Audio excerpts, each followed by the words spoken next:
সামনেই আসছে রমজান। রমজানে আমরা ভাজা পোড়া কম বেশি সকলেই খেয়ে থাকি। আজকে আপনাদের সঙ্গে শেয়ার করব রমজান উপলক্ষে একটা চপের রেসিপি।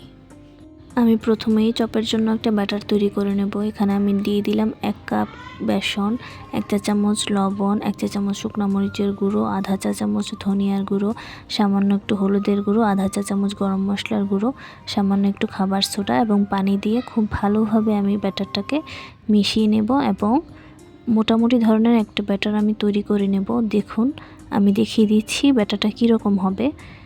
আপনারা আরেকটু বেসন দিয়ে মোটামুটি একটু ঘন করে নেবেন, কারণ আমার ব্যাটারটা একটু পাতলা হয়ে গিয়েছিল।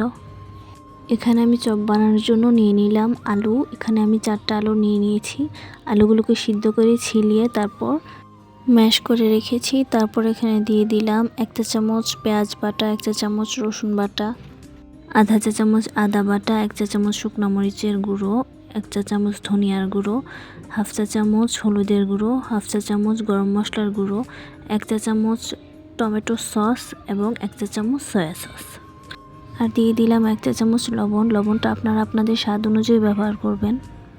তারপর দিয়ে দিলাম ধনিয়া পাতা কুচি। আপনারা আপনাদের পছন্দ অনুযায়ী ধনিয়া পাতাটা ব্যবহার করতে পারবেন। এবার খুব ভালোভাবে সব কিছুকে মেখে নিতে হবে।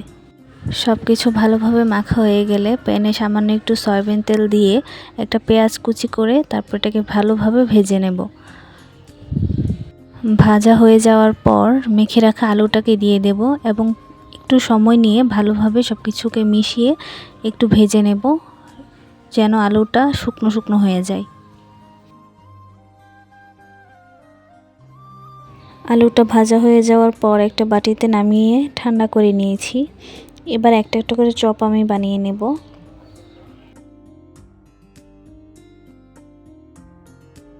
এবার আমি এর মধ্যে 1 টুকরো সিদ্ধ ডিম দিয়ে দিলাম। এবার আমি চপটাকে পুরো ডিমের শেপে গড়ে নেব।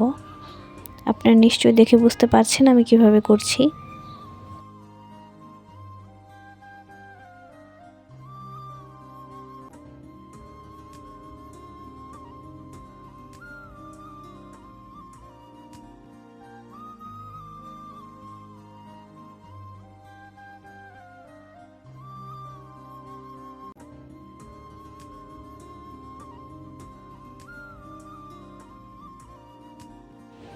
এবার একটা একটা করে চপ বেসনের মধ্যে চুবিয়ে সয়াবিন তেলে ভালোভাবে ভেজে নেব।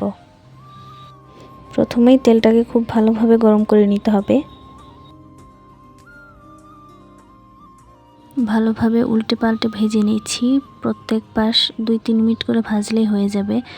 যেহেতু ভেতর সব কিছু সিদ্ধ করা ছিল তার জন্য বেশিক্ষণ ভাজার কোনো প্রয়োজন নেই। যদি রেসিপিটি ভালো লাগে তাহলে আমার ভিডিওটাতে একটা লাইক কমেন্ট শেয়ার করে দেওয়ার অনুরোধ রইল। ভাজা হয়ে গিয়েছে, এবার তুলে নেব। আপনারা বাসায় এই চপটা একবার ট্রাই করবেন, ইনশাল্লাহ আশা করি আপনাদের কাছেও খুব ভালো লাগবে। এই তো আমার চপ রেডি হয়ে গিয়েছে। আশা করি আপনাদের কাছে ভিডিওটা খুব ভালো লেগেছে। যদি ভিডিওটা ভালো লাগে তাহলে আমার চ্যানেলটা সাবস্ক্রাইব করবেন এবং আমার ফেসবুক পেজটাকে ফলো করবেন। আল্লাহ হাফেজ।